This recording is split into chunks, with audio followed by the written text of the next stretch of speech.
Хибридна настава субвенционира студентски оброк, покачени стипендии, но и покачени цени на меѓуградскиот превоз, со што дополнително се оптеретува студентскиот буџет. Ова се главните предизвици со кои изминатава година се соочија студентите, нивните представници, но и институциите кои што во неколку наврати требаше да им излезат во пресрет на студентските барања. Први кои реагираат или кои што требаше да реагираат на проблемите на студентите се универзитетските студентски собранија. Според Законот за високо образование од 2018 година, Универзитетското студентско собрание е највисокиот орган кој што треба да ги штити интересите на студентите и да ги представува студентите во академската заедница. Во ова интервју разговараме со Ева Цветковска, втора председателка на УСС УКИМ, чиј мандат истекува, па на УКИМ предстојат нови избори. Ева, добре дојде. Здраво беше, фала ти. Во овој интервју ќе зборуваме за сработеното и за предизвиците со кои што се соочил овој состав на Универзитетското студентско собрание, како и за актуелните состојби во високото образование во Македонија. Ева, измина една година од мандатот на овој состав на Универзитетското студентско собрание. Ајде да направиме еден краток осврт. Што сработи УСС УКИМ во изминатава година во насока на унапредување на студентските права и подобрување на студентскиот стандард? Така, фала ти Гоше, пред се фала ти што ме повика за крај на мандатот да можам да сублимирам се што сме сработиле во оваа измината година.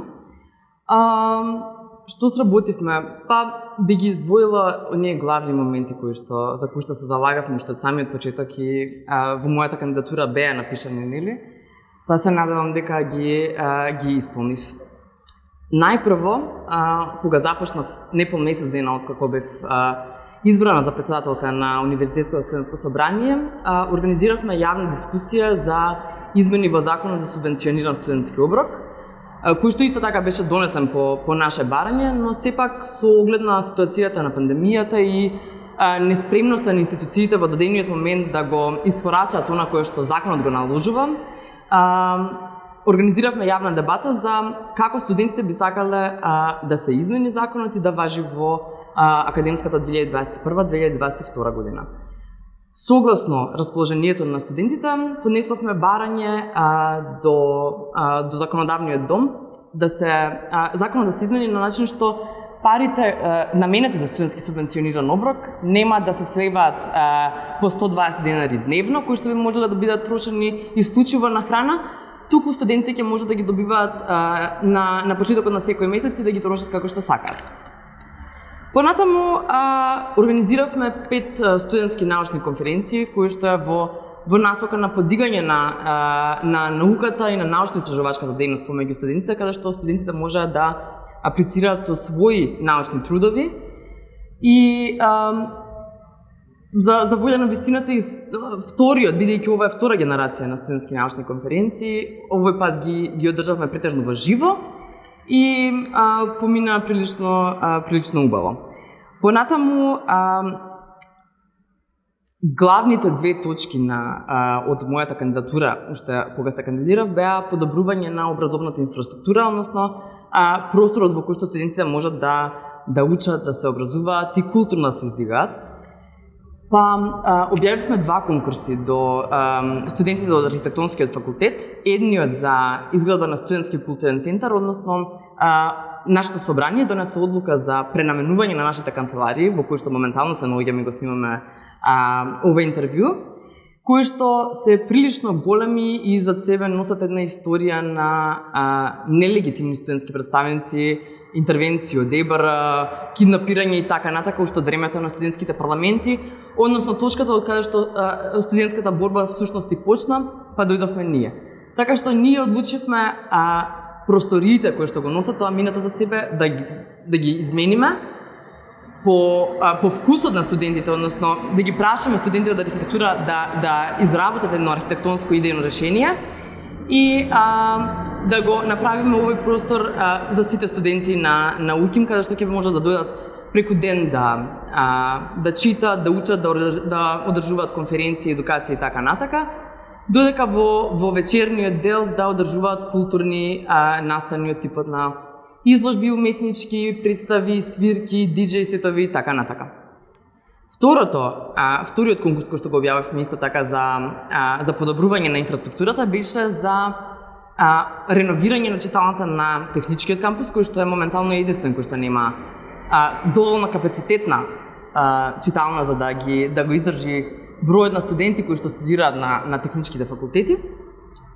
Па студентите од архитектонскиот факултет изработија решение за проширување и реновирање на читалната на Електро.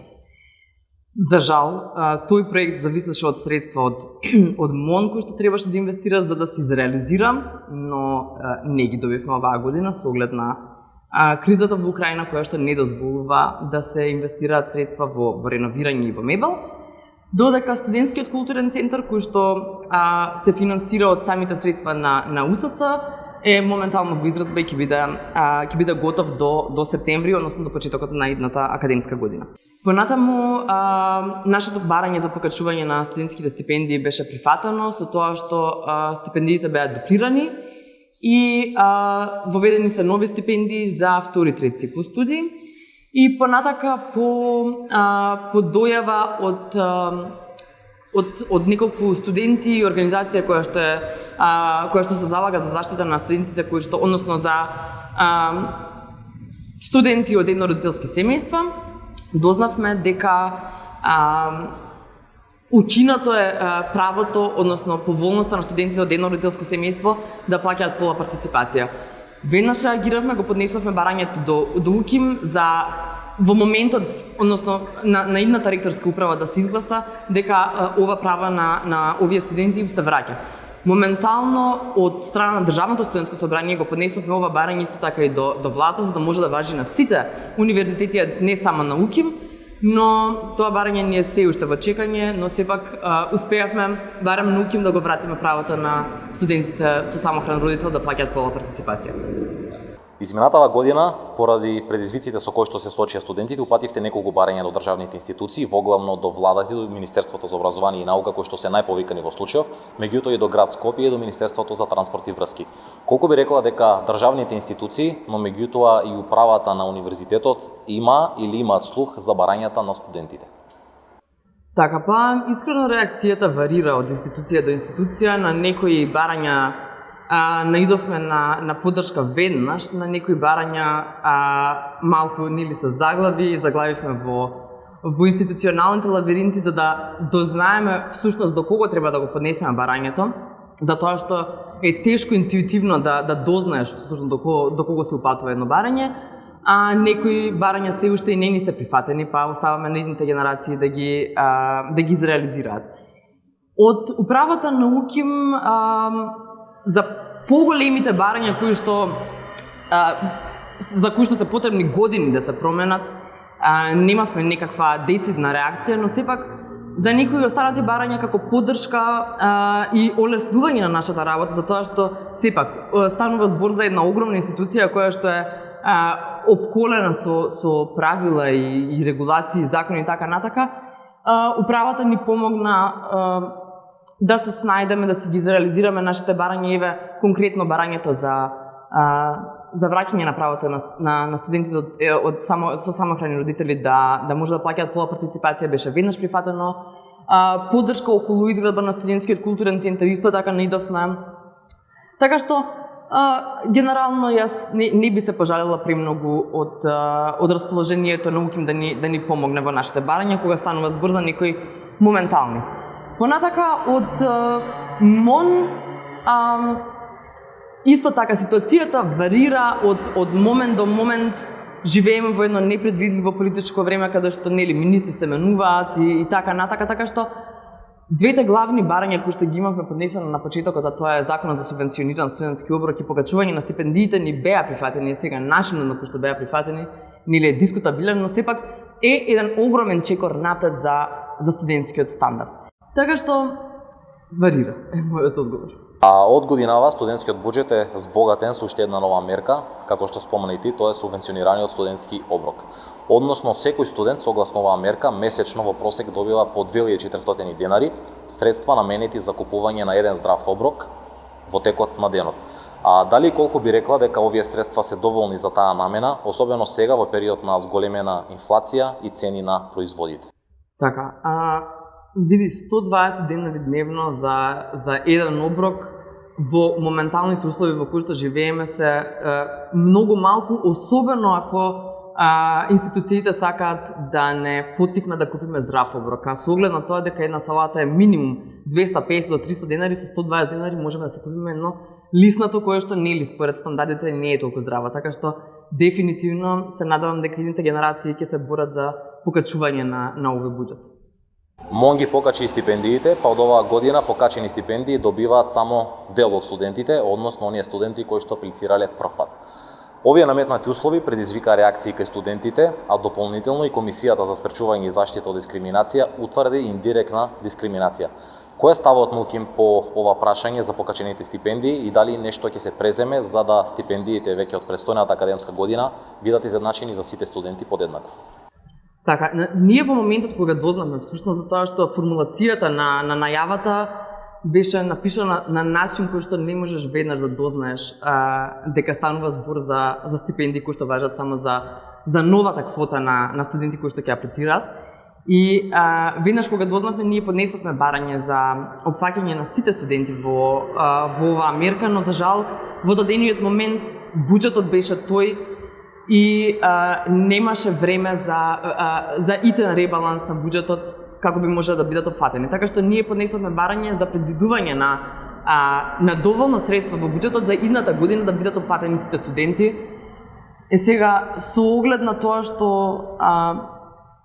нашиот мандат, односно мандатот на овој состав на УСС завршува, се надевам дека идната генерација на представници во УСС ќе ургира за веднаш да бидат опфатени сите студенти, за тоа што нема смисла. Во секој случај би сакала да кажам дека е еден многу голем чекор напред, затоа што генерациите, нели тие 2-3 генерации кои што за жал не го добија правото на покачени стипендии оваа година,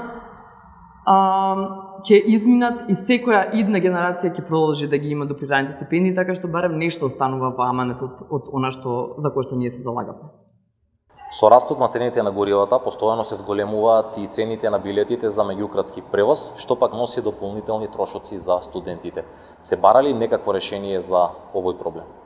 Да, ние уште веднаш поднесовме барање за замрзнување на цените на автобуските билети и го разговаравме овој понатака со уште неколку институции, но одговорот беше дека станува збор нели за приватни превозници и дека е голем зафат, односно процедура која што треба да се превземе за да може да бидат замрзнати овие цени. Така што имаше некаква волја, но со оглед на тоа како што гледаме дека цените на храната не се замрзнуваат, не знам што да кажам во однос на очекувањето за замрзнувањето на цените на јавниот транспорт. Сепак ние остануваме да се бориме и упорно го поднесуваме истото барање додека не им текне дека навистина немаме друг начин да се вратиме дома ако цените одат нагоре. Инфраструктурата на железничкиот сообраќај не е доволно да ги опфати сите градови во Македонија, не дозволува нели на сите студенти да може да се вратат дома, така што некои остануваат да мора да се враќаат со автобус. Така што сепак и за оние кои што ете би го користеле исклучиво правото на железнички сообраќај, транспорт, сепак сметам дека треба да биде зголемена редовноста на овие линии, односно зголемено правото на бесплатен превоз со железничките линии, бидејќи тоа беше всушност напишано и во нашето барање. Ние баравме да биде секој викенд бесплатен. Така што се надевам дека државата ќе успее да ни го овозможи ова наше барање и да им дозволи на студентите секој викенд да може да се враќаат, затоа што нели секој втор викенд не е доволно.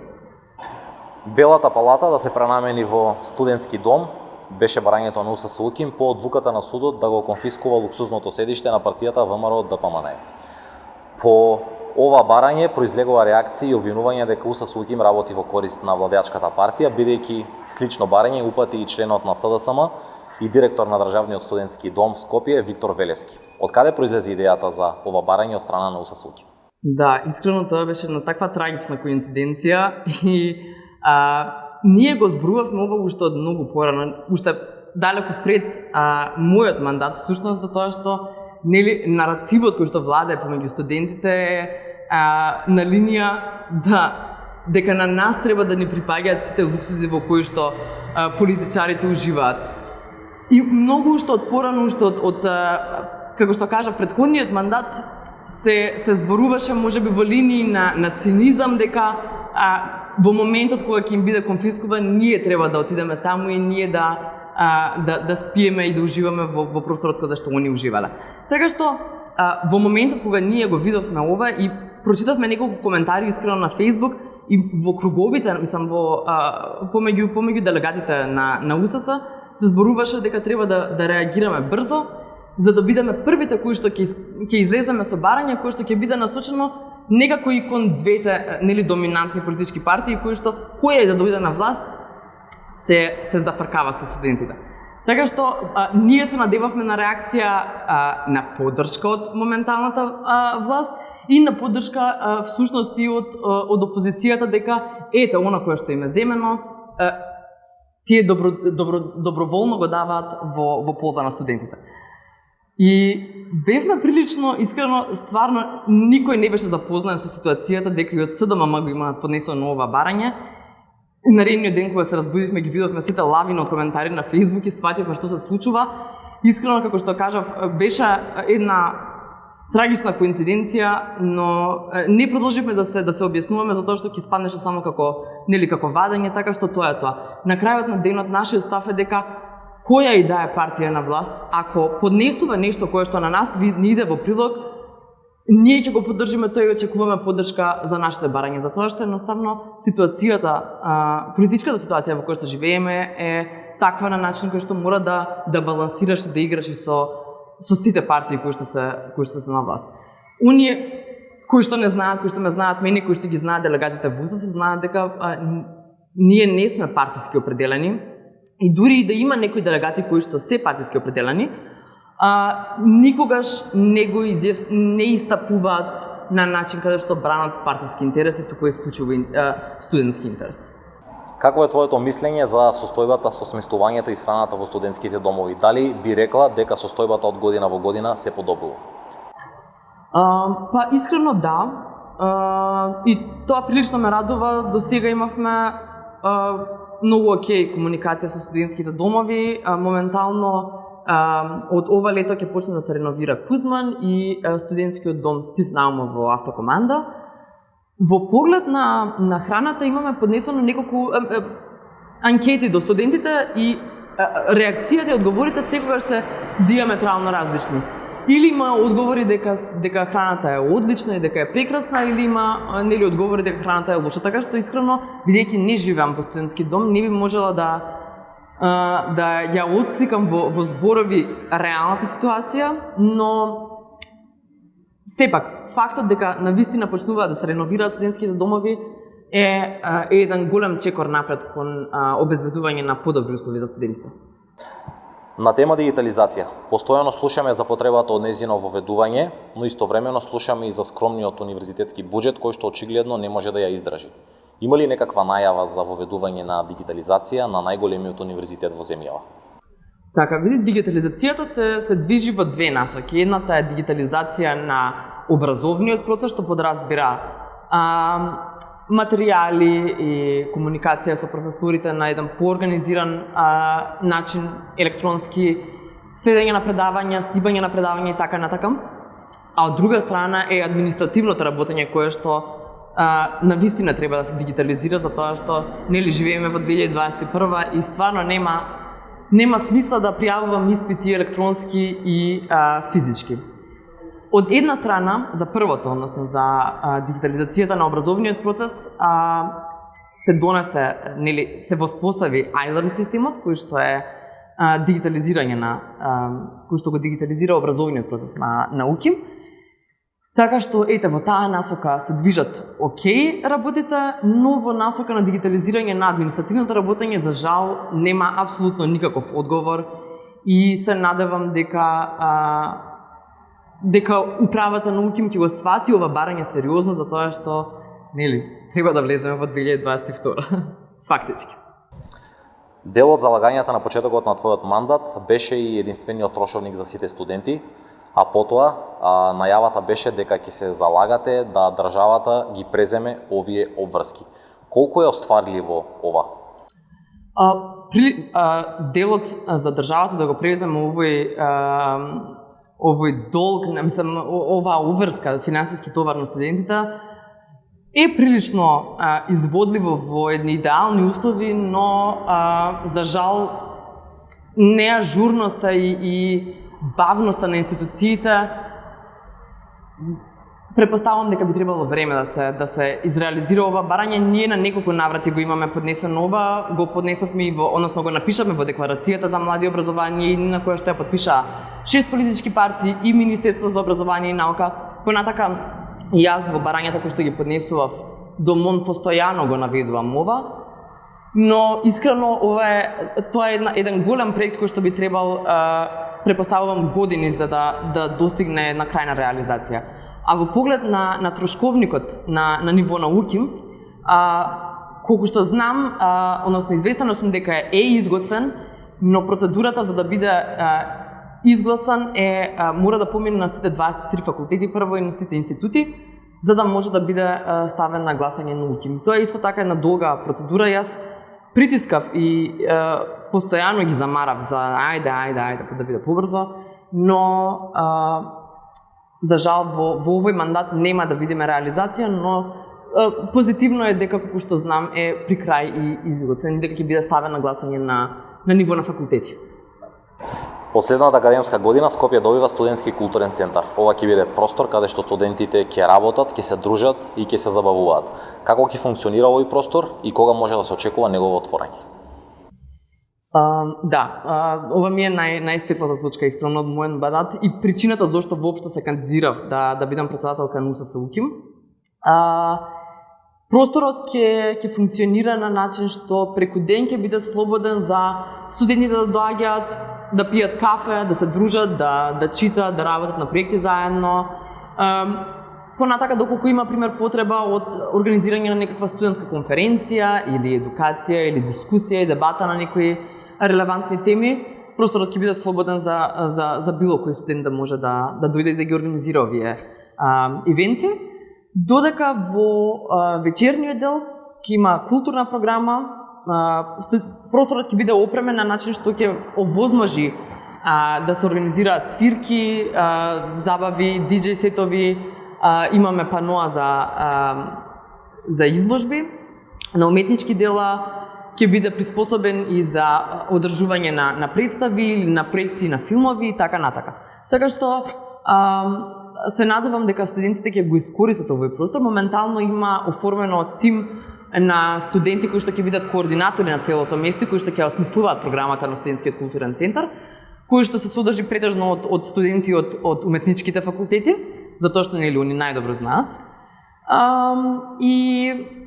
Генерално тоа би било тоа. Се надевам дека ова ќе биде едно збирно место каде што студентите ќе го осеќаат како свој, конечно после 2 години живење во пандемија и губење на чувството на дека сме студенти воопшто. Се надам дека овој простор ќе не обедини, ќе го врати тоа некако чувство, па ќе си прават журки едноставно. Местово е за журкање. Ева, ти благодарам многу за овој разговор. Ти благодарам, Гоша, што ме викна.